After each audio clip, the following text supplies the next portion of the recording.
Well, good morning, ladies and gentlemen. I'm Dave Deptula, Dean of the Mitchell Institute for Aerospace Studies, and welcome to our final Spacepower Forum for the year 2020. We're really pleased that Brigadier General Brook Leonard could join us today. As Chief of Staff of Space Command, he's the principal advisor to the U.S. Space Command commander and directs the activities of the Space Command staff. It's a big job. Prior to his current role, he most recently served as the Director of Air Operations, Combined Joint Task Force Operation Inherent Resolve. So he brings a wealth of experience and perspective to his current job. So welcome, General, and thanks very much to join us today. I think you're very well aware of the fact that it's just been over a year since U.S. Space Command was reestablished as a combatant command after about a 17-year hiatus. So what I'd like to do is kick things off by giving you an opportunity to make a few opening remarks on the progress to date building out SpaceCom and just what some of your biggest challenges and priorities are as you look to the future. So with that, over to you. Sir, thank you. I'll tell you, I'm super fired up to be on the Spacepower Forum. Thank you, General Deptula. Thanks to the Mitchell Institute as well. On top of that, a little bit of a foreboding task, right, to be the last one in this crazy year called 2020. But I wanted to start it off by not only saying thanks, sir, to you and your team, but also happy birthday to the U.S. Space Force. We just celebrated that yesterday, and the Guardians, are part of our headquarters, and we're very happy to be able to celebrate a momentous occasion for our Space Force. So happy birthday to them.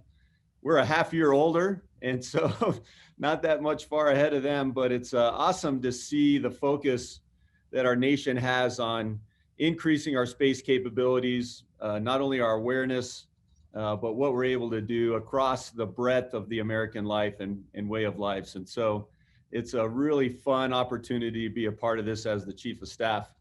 And so I'll tell you, really what we're doing, as you alluded to, is we're reestablishing U.S. Space Command. Some would call it U.S. Space Command 2.0, but there are some differences from the Space Command that we had about 17 years ago. The first really big one is our area of responsibility. We have a defined area of responsibility, and so you could call us a geographic combatant command. We might call us an extraterrestrial combatant command because we don't necessarily own geography, but we do own space. And so that's a little bit of a difference. And when you look at that, we touch every other combatant command, either functionally or geographically. And so being able to intertwine with them in our missions is one of our big challenges and one of the new differences for Space Command 2.0. Another one is our mission to protect and defend not only allies and partners, but also commercial and civil infrastructure for national security space. And so that's an added mission set that we have as well. We have a new functional component command, Joint Task Force Space Defense, to help us do that, and their operations center, the National Space Defense Center. And so a lot of organizational change as well as sort of mission change. And that goes for the headquarters as well. We really want to be the DoD vanguard for operating in the digital age. And sir, I know you wrote a paper on mosaic warfare, sort of that systems warfare. That's something that we are highly focused on. And so we've looked at organizational design principles. We've partnered with the Stanford Design School. We've partnered with the Joint Special Operations University and some other experts in organizational design because we want to be able to get it right. We know it starts at that tactics and organizational level as we start to build those habit patterns and processes here in the headquarters. And so we want to be not only agile, but we also want to be ambidextrous. We want to be able to get after the mission that we have today, but be able to take those leaps and bounds into the future. We know, for instance, in competition with the Chinese, we're not going to be able to slowly evolve and stay ahead of them. They're going to be able to steal our secrets and continually stay apace with us. And we just can't afford to do that as the United States of America. And so we're looking for those big leaps. And so how do we do that? How do we organize our headquarters and our command to be able to do that. And so we're focused in on that. And one of our design choices is to get to an 80-20 split, to where we're focusing at least 20% of our time and resources on the future, on really big ideas. And we know that's a volume game. And so we're dedicating forces to be able to do that.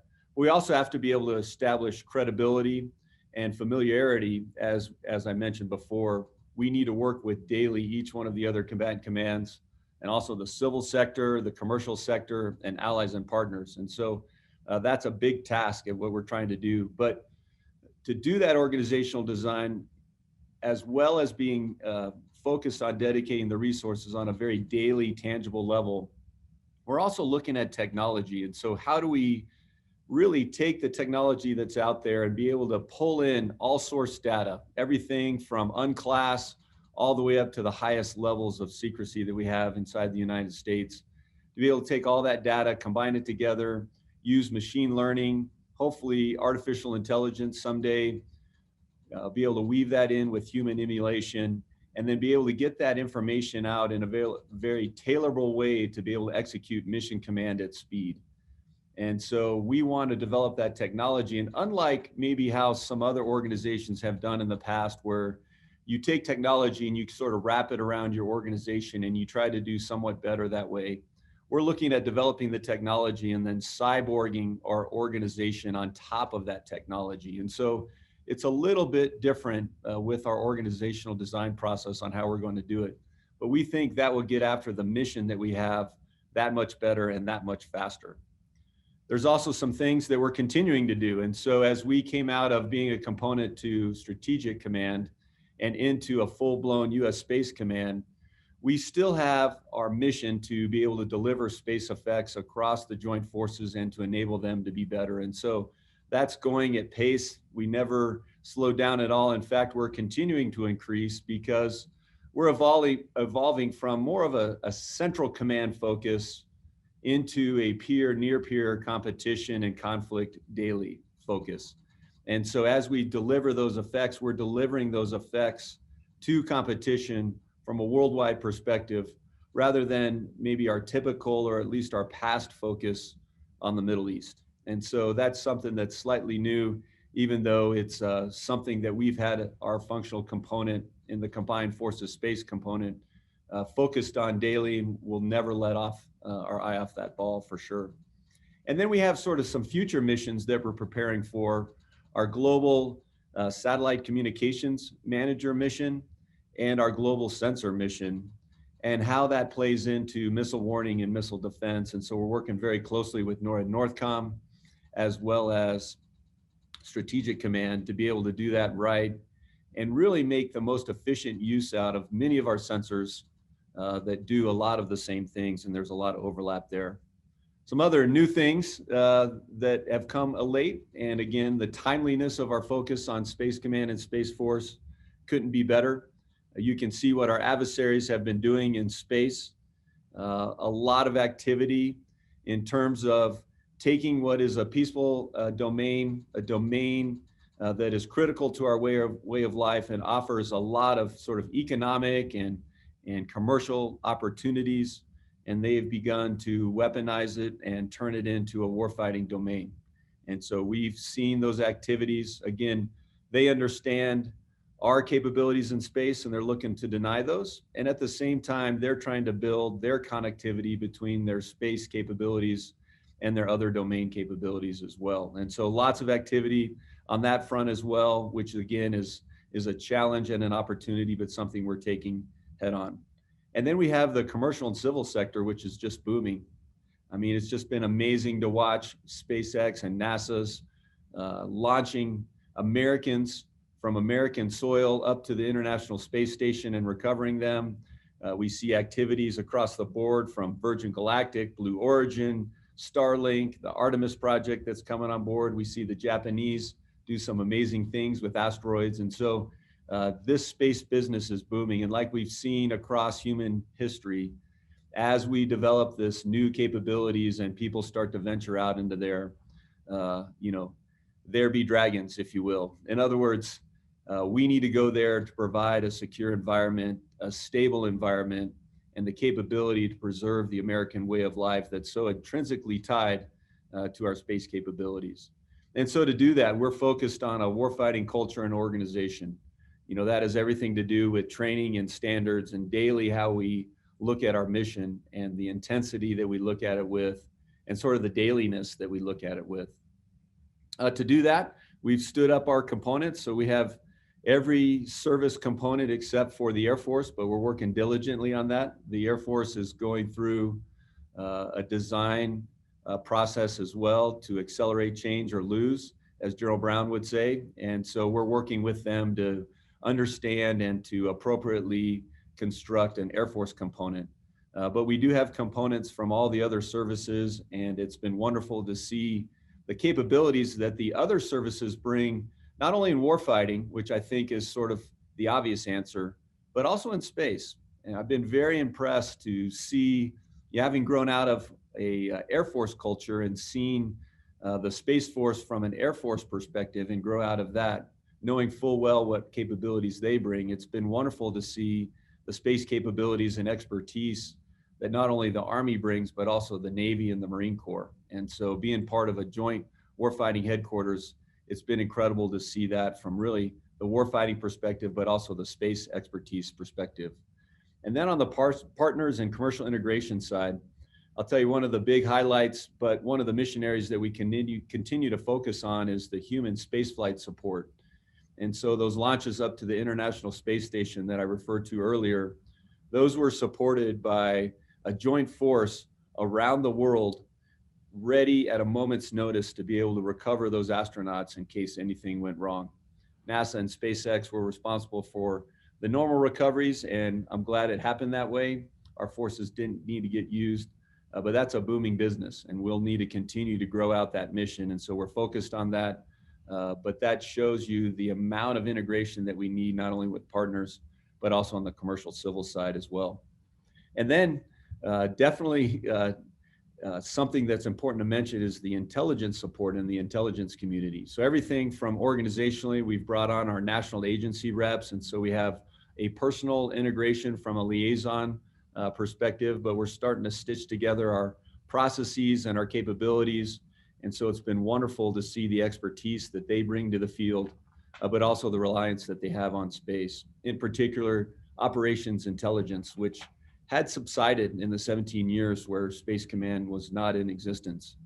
The foundational intelligence of, hey, you know, this is what a bolt hole pattern looks like on a satellite, or some information that we need to make sure we understand the adversary's technology, that continued to go on. But really the operational intelligence, so we understand their intent. So we understand what is exactly going on so that we can compete and counter that if necessary. And then certainly last but not least is our focus on the links, cyberspace, if you will, because we understand that the space domain is not only on orbit, but very intensely tied to terrestrial ground stations and components, and then the links in between. And so our integration with Cyber Command is quickly growing. That's a huge point for our command, is to make sure we're lashed up, because so many of those links are controlled through cyberspace. And then last but not least, we finally, or not finally, but we finished our integrated priority list, which in many ways is like a birthday party or a level of maturation in a command, where we as a warfighting command can really think through what we value and put those warfighting requirements out there to really take the incredible teams of space-focused organizational units and acquisition arms and really try to get everybody moving in the same direction for speed and efficiency to stay ahead of our adversaries. And the commander's focus is focused on, first of all, that battle space awareness, and then command and control. What we like to say, we need to be able to understand, decide, and act at speed and outthink and outmaneuver the adversary. And so it was great to finally put sort of a done on that and start to get that out across all the different space agencies that play into that. And sir, so that's a brief focus on where we are, where we're going. And again, sir, it's a privilege to be on your Spacepower Forum this morning. Well, thanks, Brooke, for that context and insight. And also, please pass on our thanks to your team and everything that they're doing to protect the space domain. So let's dig a little bit deeper into some of the topics that you mentioned. Space Command was obviously reestablished out of a recognition that space is an increasingly contested domain that you alluded to, and that it's absolutely foundational to effective joint warfighting. Russia and China are developing their own space capabilities, not only to exploit space for themselves, but also to deny our freedom of action. So as you look ahead, what are some of the key trends regarding competition in space? Yes, sir. I would tell you from a generalized perspective, competition is an everyday event. And it used to be, I think, a little bit more episodic, but now it's an everyday event. And if you're not in the game every day, if you're not focused on that, you're falling more behind and more behind. And so not only the dailiness, the ubiquitousness of it as well. Every domain, every dimension, you need to be able to compete and to be able to force your enemy one way or the other through lots of different effects. And so to be able to coalesce those effects, to be able to prioritize those, to organize is really important. And a lot of that goes through space. And like I mentioned before, we touch every other geographical combatant command. And so that integration and that synergy is really key. But I'll tell you really what it goes back to is erasing the lines that we've had on our maps and in our minds for so long. We met with General Hyten, and he just brought out the fact that we can't continue to draw lines. And what he didn't want is that 100 kilometers and up geographical, if you will, boundary line that we have become just another line, if you will, and another combatant command just vying for their own silo of space, if you will. And so really our task is to make sure that we're integrated and that we're thinking from a globally integrated fires perspective on a continual basis.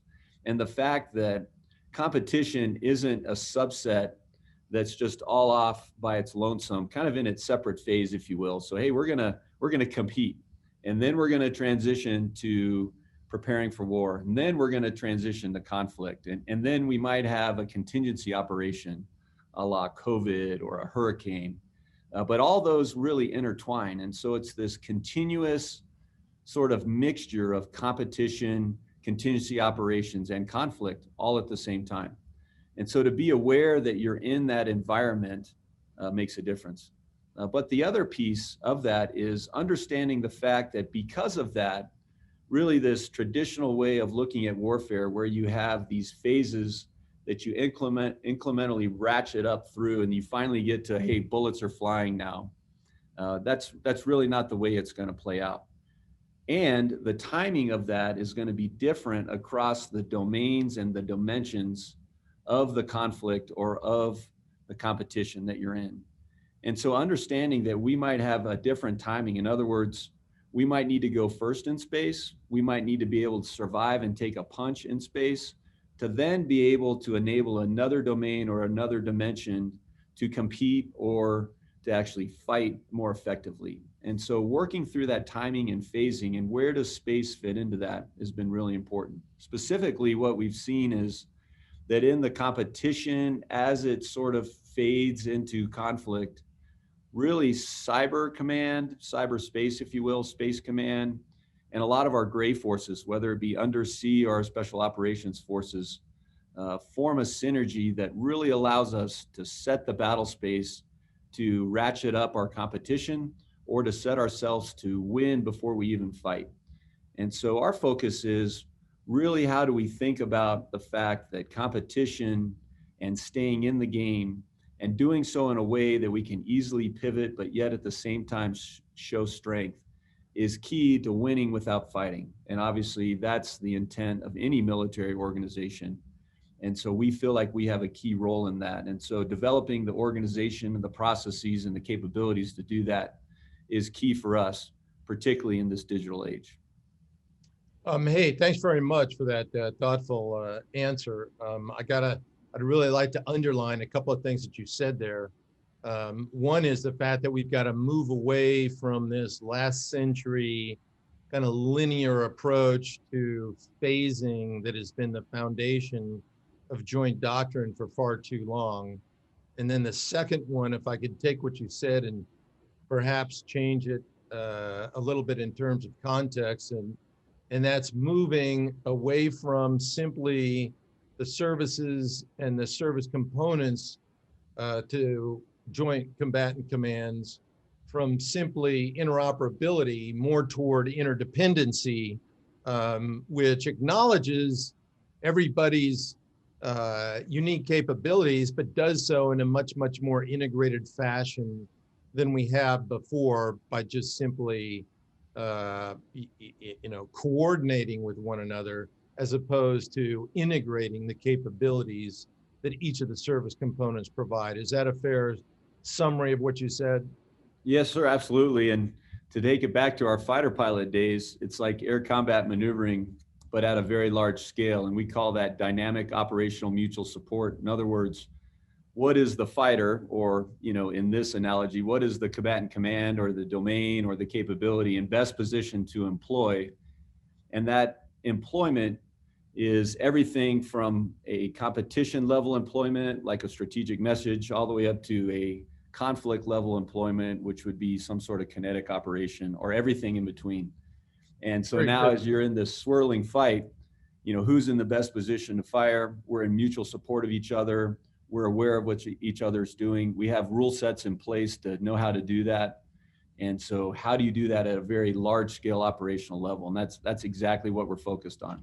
Yeah, that's another great point too, is in order to get to the speed of relevance, we're not going to be able to have conference calls amongst a bunch of seniors to figure out what to do. Rule sets need to be put in place. No more calling the CAOC back and asking Mother May I, but folks at the leading edge of the force need to be able to understand what the Joint Combatant Commanders guidance is and execute without having to ask for permission. Yes, sir. We talk about computing, edge computing. We need power and decision level to the edge as well. Well, that's great to hear. Let's shift gears just a little bit here. Last month, the Department of the Air Force announced 6 candidate locations for U.S. Space Command headquarters, including its provisional headquarters at Peterson Air Force Base, out where you are now. And I understand the sensitivity of this, so without getting out in front of any kind of basing decision, could you give our audience a little bit of insight into what you think some of the most important considerations are in making that determination, and perhaps what are some of the implications of where Spacecom's ultimately headquartered? Yes, sir. So I'll tell you, in terms of, I'd like to start with the implications piece first, because as I mentioned earlier, our adversaries are not slowing down. They're not letting us take a time out as we stand up Space Command 2.0 and as we focus on digital age competition, as we've talked about. And so the speed at which we do that is really important. And where you're based, where you're headquartered, and everything that goes along with that really is important to be able to understand what that is as soon as possible. So we're excited for the work that the Air Force, as our service element lead, is doing for us in that basing decision.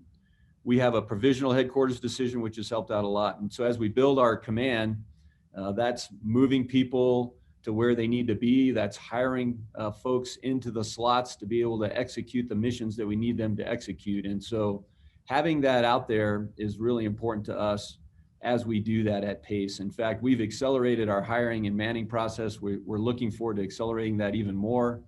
So we're working with the Department of Defense to do that, because as you know, in our business, even in space, people are the foundation of our warfighting capabilities. And so bringing that expertise on, and that kind of dovetails into the requirement that you asked me to kind of highlight is, what are the things that we're looking for our headquarters?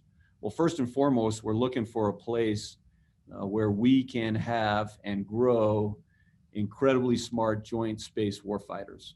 And so having a location that not only has that talent available, but also that can house and feed and take care of that talent is really important to us. And then it's important in every age, whether it's sort of a more austere budget time or there's abundance, it doesn't matter. Those are taxpayer dollars. And so making sure we do that in an effective and efficient manner is also very important to us. So looking at infrastructure and communities and costs is also really important to us as well. But more so than just looking at space expertise, it's really important to us to look at joint warfighting and space expertise. And so our headquarters will be approximately 60% civilian. And so we're looking for locations, not only where we can get that joint warfighting space expertise from our military population, but also from our government, civilian, and contracting population. So those are some of the key attributes that we need to have for Space Command to be able to keep pace with our adversaries and protect our way of life. No, thanks for that, Brooke. I think your point on the civilian workforce is extraordinarily important, particularly when it comes to the talent that both Space Command and Space Force are going to need to expand. Clearly, the civilian workforce is perhaps a place to get some of that. Now, recently, the Marine Corps activated the Marine Corps Space Command as its service component. And as you mentioned in your summary remarks up front, this leaves the Air Force as the only service without a dedicated organization that worked with Spacecom. What's been your experience integrating subordinate service components to date? And can you tell us if there's been any progress in determining the shape and makeup of the Air Force's space component? Sure. First, a big ooh-yah out to the Marine Corps. So we are very excited to take on our service components. And like I said earlier, I've just been flat out amazed at the capabilities that they bring, not only in warfighting. You know, you'd expect a Marine sort of talking about MAR4 space to bring a warfighting perspective for sure. But the space expertise that they bring. So, you know, satellites don't have parents. You know, a lot of people sort of look at that and they go, you know, is that really a warfighting domain? We have a couple astronauts up there, but we don't have flesh and blood on orbit. I'll tell you, every satellite ties to flesh and blood to the last tactical mile. And MAR4 space in this case brings that in spades each and every day. You know, what are the capabilities that a Marine needs on the ground to be able to be a part of the joint fight? And so to have that perspective and to understand their needs, again, space is not only what's on orbit, but what's on ground and the links in between. And so, you know, that's just a flat out plain but warfighting example. But not only that, but it's a space example of what the Marine component brings to us. Same thing with nav space and the capability, you know, that they operate in terms of the satellite communications and understanding the tactics, techniques, and procedures that they have and integrating them with what the Air Force and now Space Force uses has been incredible to kind of see that. And then obviously very excited for our Space Force component as well, to be able to help us from a very focused, organized, train, and equip perspective, bring those capabilities to bear. And so again, the expertise that other service organizations bring have been really important. The Space Force has a particular specialty code, obviously, for space competency, and then the Army does as well. And so those are the two services that are really bringing a lot of that specific Space Force capability or space expertise to the command. And then the other part about that is the services bring with them not only a different perspective, but a different way that we can tie into a different domain. You know, it's our intent to compete multidimensionally, multi-domain. And so to be able to do that, we have to understand the different platforms and capabilities that those services have and how we would integrate space capabilities and needs. And so it's a supporting relationship, just like it is with other combatant commands, with the services themselves, not only on an acquisition side, but definitely on an operational side. So again, it's been great. And really it's vitally important to what we're doing because we cannot think of space, particularly from its on-orbit capabilities and interaction. And then for the Air Force side, as I mentioned, obviously General Brown, as you know, is going through reorganization and looking at different ways to accelerate, change, or lose inside the Air Force. And so we're working with the Air Force on how we do that. And really, we're just going back to mission planning. How do we ask the right question? What's the problem that we need the Air Force to help us solve? And some of those are sort of foundational things, and that is just being able to advocate for needs or capabilities that we might need from a supporting relationship with the Air Force. But also, as I mentioned before, human spaceflight support. So the majority of the military folks sitting on call, ready to recover astronauts if anything went wrong, were from the Air Force. Personnel recovery assets, mobility assets, et cetera. And so that's a very stark mission set that we need to look at, and that's an expertise that the Air Force brings for sure. Well, very good. Thanks for that. Shifting a little bit toward commercial industry, I know there are some out in the audience that would really like to hear your thoughts on what's going on. During the AFWorks Accelerate event, Dr. Will Roper announced the stand-up of SpaceWorks and Space Prime as part of the Department of the Air Force's efforts to leverage cutting-edge commercial technology, as well as open up new markets for next-generation space systems.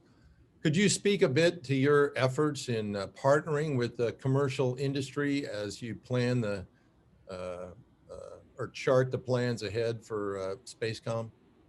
Yes, sir. And we kind of think of it as more of a barbell diagram, if you will. In other words, on a very tactical end, we have a commercial integration cell, as an example, up in Vandenberg Air Force Base with our Combined Forces Space Component Command. And they are integrated from a very daily, very tangible, very tactical perspective. So first of all, understanding the testing that some of those commercial organizations are doing. We need to be aware of what those are and what they're doing. We don't have the capability, as you remember, to fly over Nellis and do experimenting and testing. The AOR, the area of responsibility that we have, is also our test range. And it's also where folks are launching, numerous satellites, a la SpaceX and Starlink. And so as this expands, both from a testing perspective, but also from an economic perspective, we have to understand that. We have to be able to provide the deconfliction between those satellites and rocket bodies and rockets and tests. And we have to be able to understand that. And so our commercial integration cell goes a long way in our supporting relationship with commercial partners. We're very concerned with the launches that our commercial entities are doing. In many ways, it's putting economic pressure on Russia, because now we don't pay to put up astronauts in one of their rockets, but we actually do so on our own. And so that's another way that we're competing. And so to be able to protect and defend those launches, from everything from how they roll out to the launch pad to actually them launching and putting whatever it is up in orbit. That's part of Space Command's responsibility to secure that. And so integrating on the commercial side on a very tactical, tangible level is really important. And then I would swing to the other end of the barbell, where we see very fruitful opportunities as we integrate with commercial entities. And that's taking those big leap forward. That's understanding, the requirements that we need. And it's our responsibility to provide very clear, very warfighting focused requirements, and then also harvest the technology and the capability and the ideas that these companies have, and understanding where they're going. The fact that Elon Musk wants to go to Mars is very important for us as we consider what's the outer boundary of our area of responsibility. I mentioned 100 kilometers is sort of the inner boundary, but what's the outer boundary, and how fast are they going there, and in what way are they going there?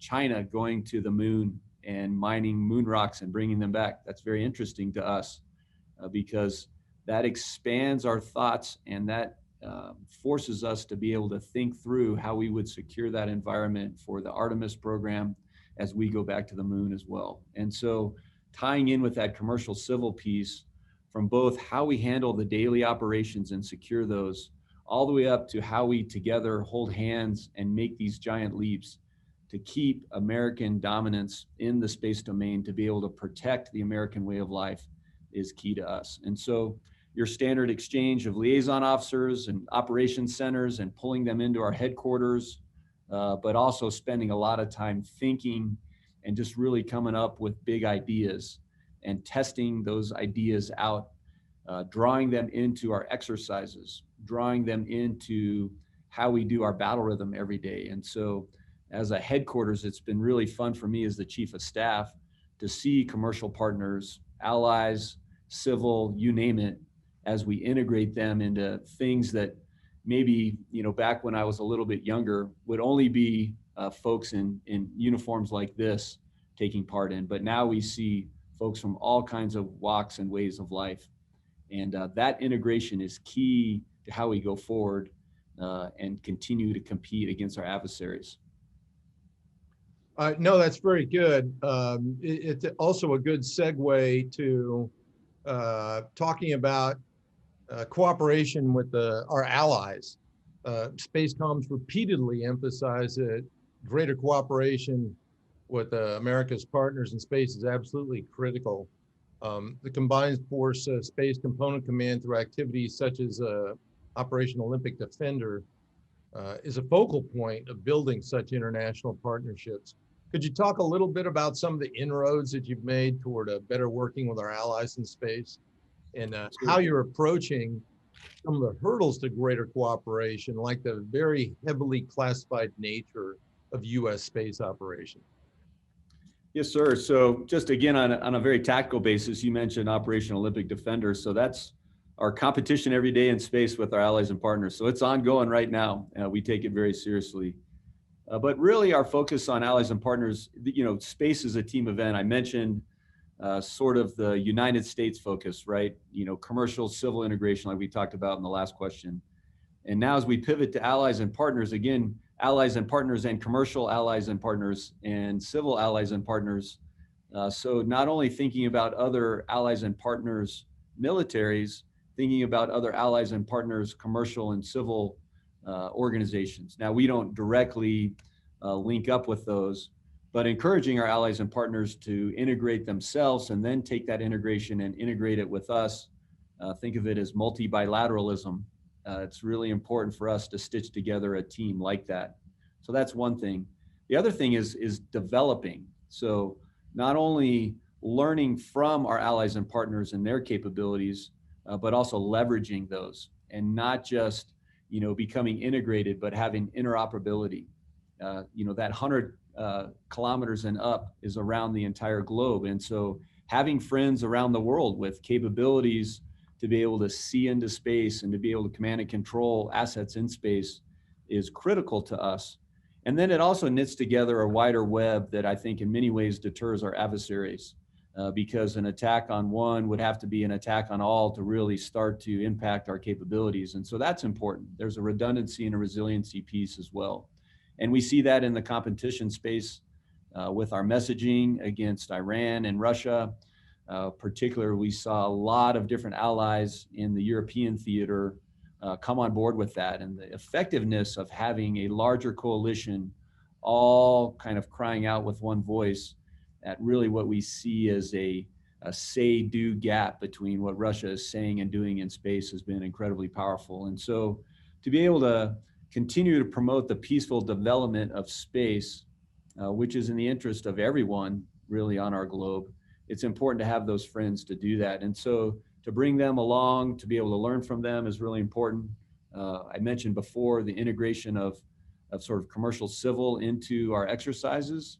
We've seen a powerful impact at multi-level exercises to help our allies that are just growing their space capability, understand the space environment. We've signed space sharing agreements. Now we have over 120 of those. And so worldwide coverage in terms of space situational sharing agreements, which helps out everybody. But then it allows that nation to be able to build their space program, and then we integrate and further stitch together their capabilities. And so we've seen a lot of that. We're bringing allies into the headquarters, just like any other combatant command. We're bringing allies into our components. And again, we're bringing allies systems into our space systems architecture, if you will, again, to make sure that we can secure that peaceful development of space that's so critical to global economics and peaceful development. Very good. I've got one more. It's a real interesting one, but it's also a short one before we shift to questions from our audience. But the Director of National Intelligence recently announced that his agency is considering whether the Space Force should become a member of the U.S. intel community. What are some of the potential implications of this move? Can you elaborate a bit? Yes, sir. I think it goes back to really that supporting relationship and building out really the holistic nature of a warfighting domain. And that's the intelligence component is key to that. So to both have the Space Force and then also Space Command recognized as parts of the intelligence community is key because we rely on what they do and they rely on what we do. And so to be able to join their community of interest, just like we're having them join in our headquarters, is really important. That allows for the development of intelligence officers as well, which is key because that attracts even better talent, which is important to us as we continue to try to stay ahead of our adversaries. And as I mentioned before, that foundational intel for space is really important. But as a warfighting command, what we're really interested in is the operational intel that tells us adversary intent. And so we can understand how to react and how to compete every day, as well as how to deter and how to defend, and ultimately how to defeat. And so being a part of that community will allow us to leverage that mosaic, if you will, of this multi-bilateralism so that we can stitch together the not only space capabilities, but also the space interests and requirements, and to be able to feed the entire machine as we look to compete, again, multi-domain and multi-dimensional. And we can't do that without our intelligence community. And so we're very excited about that.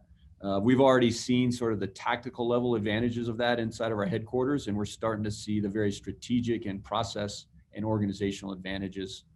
As the Chief of Staff, like I said, I see them involved in our battle rhythm events every day, and I see the benefit of those relationships. And so I think that's a key component to warfighting, and we're very excited about that. Well, very good. And we've now come to the end of this segment of our discussion. As I mentioned, General Leonard, thanks so much for your insightful comments and sharing your valuable perspectives. I'd also like to thank our listeners for tuning into all our programs this year. While 2020 was in many ways a difficult year for everyone in our national security enterprise, we're grateful to all of you and our speakers for helping keep the aerospace power dialogue alive. I'd like to especially thank all the sponsors and donors to the Mitchell Institute in 2020 that made our video series possible. The Aerospace Nation series, the Spacepower Forum, and our Nuclear Deterrence series. And I'd also like to do something a little bit different here, and that's give a shout out to the personnel at Mitchell Institute that made these series such a success this year. So Kamala Gunzinger, Lucas Autenried, Daniel Rice, Dan Gettinger, Major Chris Olson, and Peter Husey. You all did a great job. So happy holidays, everyone. All right, Brooke, what we're going to do now is open the session to questions from the audience who've been listening to the conversation. So a reminder to our listeners, when I call on you, please announce who you are and what your organization is.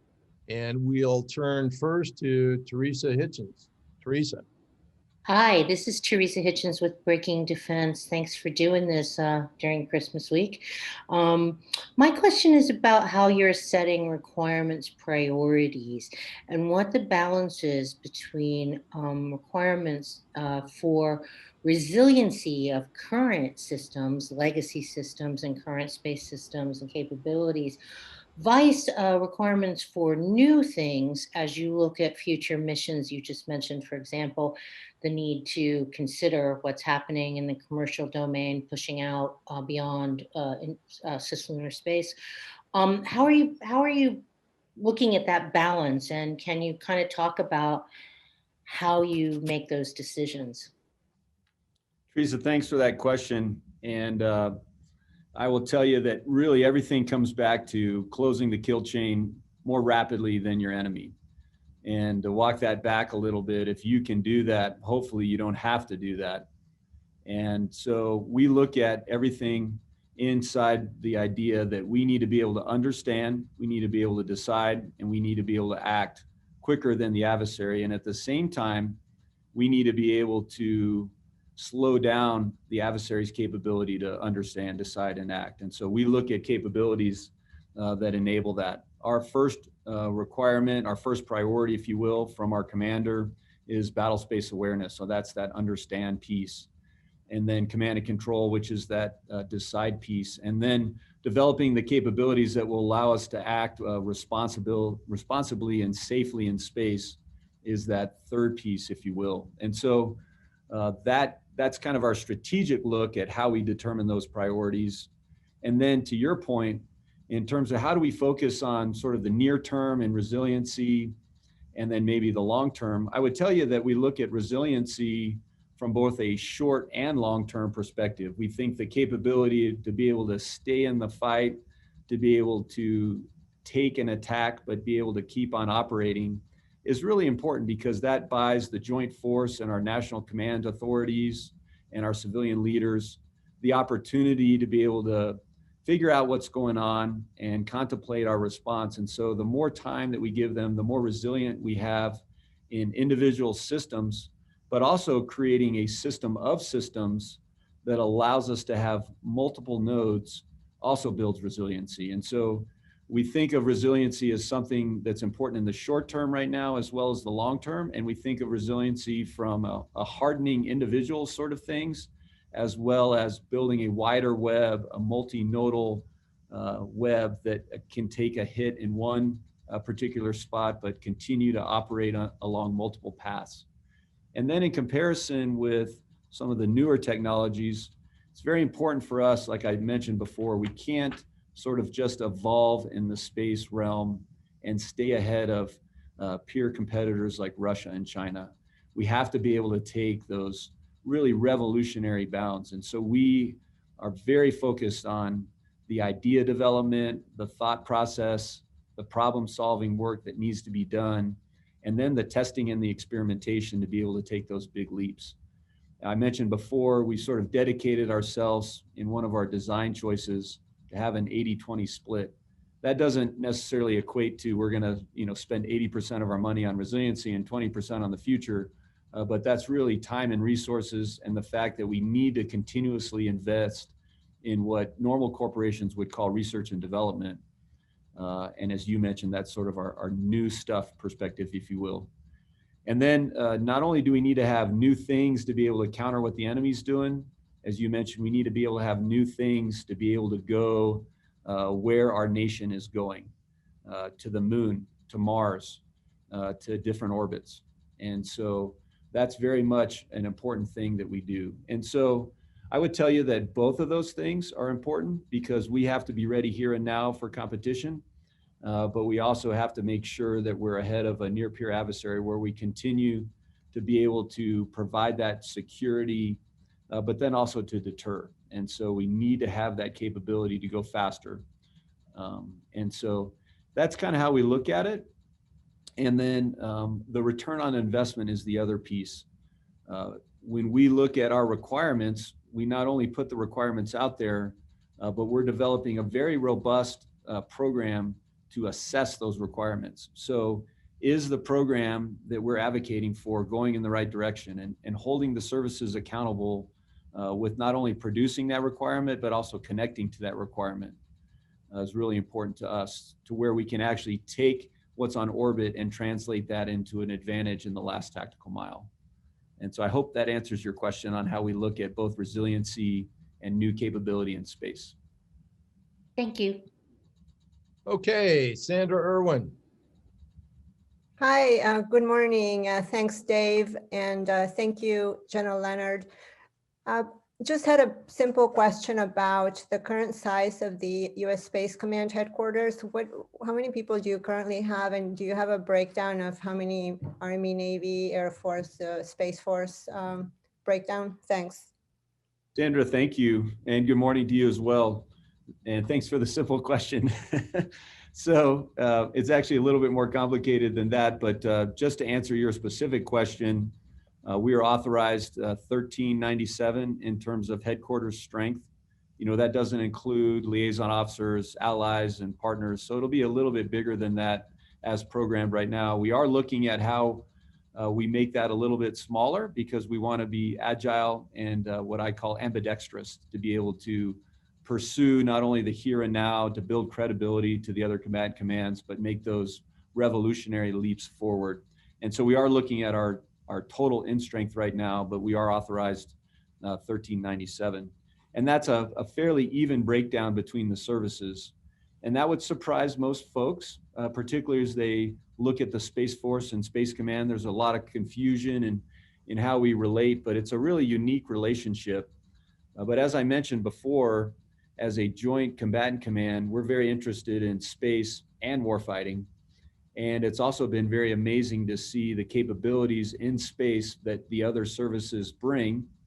And to Teresa's question, as we look at new capabilities coming on board, particularly in this global competition environment, we're looking to leverage the other domains. And so the other services are very important to us.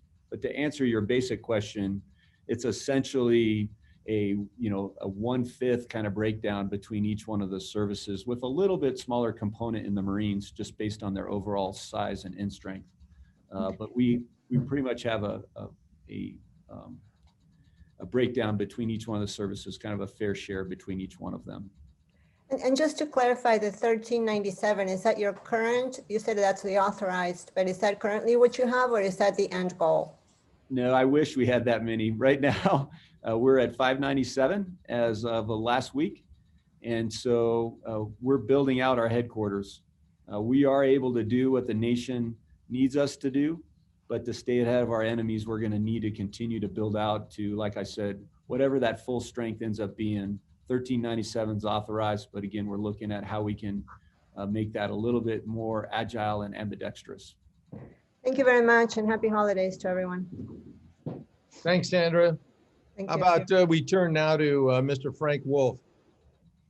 Yeah, hi, General, and thanks again for doing this. Hi, Frank Wolf at Defense Daily. I just wondered if you could talk a little bit about the joint warfighting concept, which the Joint Staff has been developing, and this joint concept for contested logistics, JCCL, which is part of that, and sort of Space Command's, U.S. Space Command's involvement in developing the concept. And just on a separate area, just in terms of the Marine, you talked about the Marine component of U.S. Space Command. I wonder if you had any thoughts on when the Air Force component is going to get sort of stood up and what the delay has been. I would have thought the Air Force kind of would have been first out of the gate on it. But all right, I'll answer those in order. So the joint warfighting concept, we love the fact that we're spending time conceptually understanding how we do warfare in this digital age. And you mentioned contested logistics, and General Deptula and I kind of talked about phasing. Really, in many ways, we haven't thought of warfare any different since the days we were out on the fields of, you name it, battlefield, where we marshaled our forces, engaged in battle, and then kind of did, a count of resources and figure out who won and who lost. And so contested logistics is our understanding that we no longer can sort of deploy our forces to a theater, stand them up at some sort of protected airfield or base, or you name it, and then be able to project those forces onto the battlefield wherever that is. We will be competed with. We will be in conflict from, the second we think of deploying forces. And so that's, at home could be everything from cyber to kinetic attacks, but us deploying theaters from a global power projection perspective will be contested every step of the way. So from a Space Command perspective, we look at how we never have to get there. And we look at the fact that between us and cyber and special operations forces and some of what we would call our gray zone forces, but our capability to compete daily and globally is really important because we would like to win without fighting. And so how do we project that power each and every day? How do we sense and understand what the adversary is doing so that we can warn them if they, we can understand that they are heading in a certain direction and we can call them out, or that we can set our forces to be able to fight and win without having to sort of deploy someone into an area of responsibility and then project that power from there. How do we fight from a very global perspective? How do we fight from home? How do we fight from space?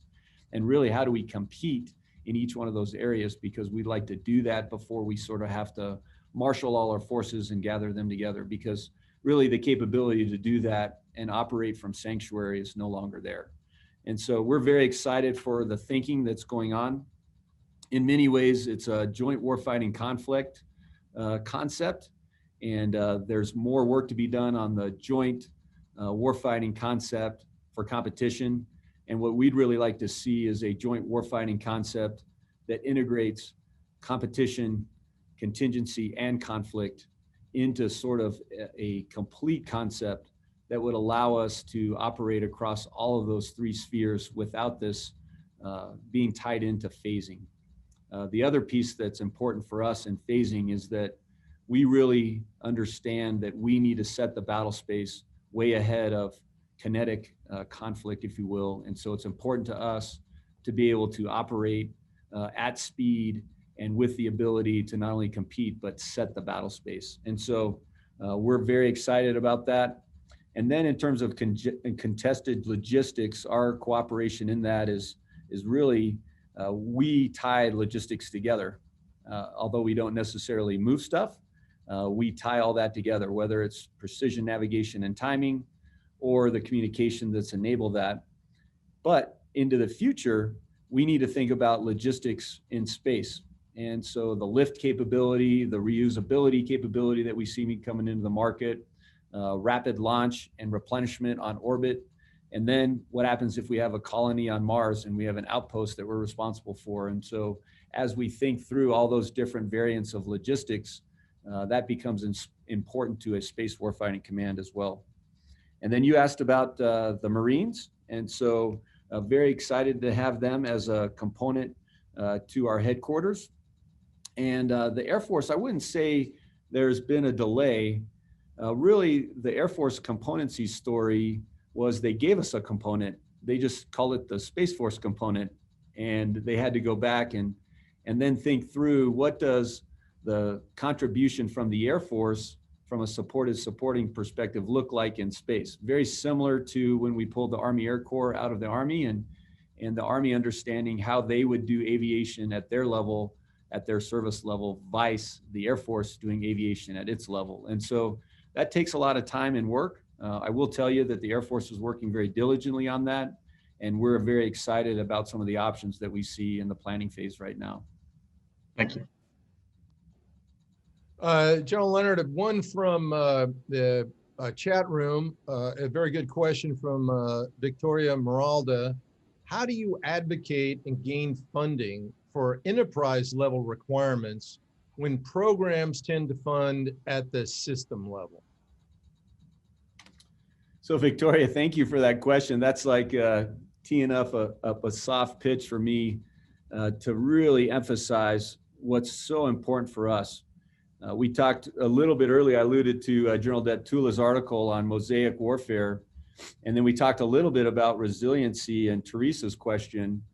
But I'll tell you, the system level is the old way to look at things. Not that the system isn't important, but it's really the network and how that system taps into the awareness that other systems are giving it, or the command and control capabilities, or its ability to deliver an effect has to be integrated across the entire node, the entire web, however you want to take a look at it. And so really we start by just demanding that in our requirements process. That's one of the unique and wonderful things about a combatant command, is that we're in charge of setting those warfighting requirements. And so inside of our battle space awareness and inside of our command and control requirements that we've produced and are now communicating to each one of the services, we have a requirement to connect, a requirement to be part of a larger web. And so that's how we put our thumb on the scale, if you will, and it's a pretty heavy thumb. But I'll tell you, we're not meeting resistance in that area. I think there's a huge recognition that not only do we need to build great systems, but those systems need to be able to connect. And we actually need to think of it first from a connectivity and a web perspective than an individual systems perspective. And so how do we build systems that best fit into a multinodal, multi-domain, multi-dimensional, resilient architecture that can help us understand, decide, and act. And so that's how we do it. We really just put our warfighting foot down and say we have to do this, because if we don't, again, we're not going to be able to make those revolutionary leaps, and we're not going to be able to operate in this digital age. Well, General Leonard, that's a great answer, and one that really hits exactly our TOT of 12 o'clock. So we've come to the end of our Space Power Forum. A big thanks to you, General Leonard, for your insights and very thoughtful answers. So to you and all our audience, from all of us here at the Mitchell Institute, I wish you all a great set of holidays and a great aerospace power kind of year for 2021. Take care. Yes, sir. Out here.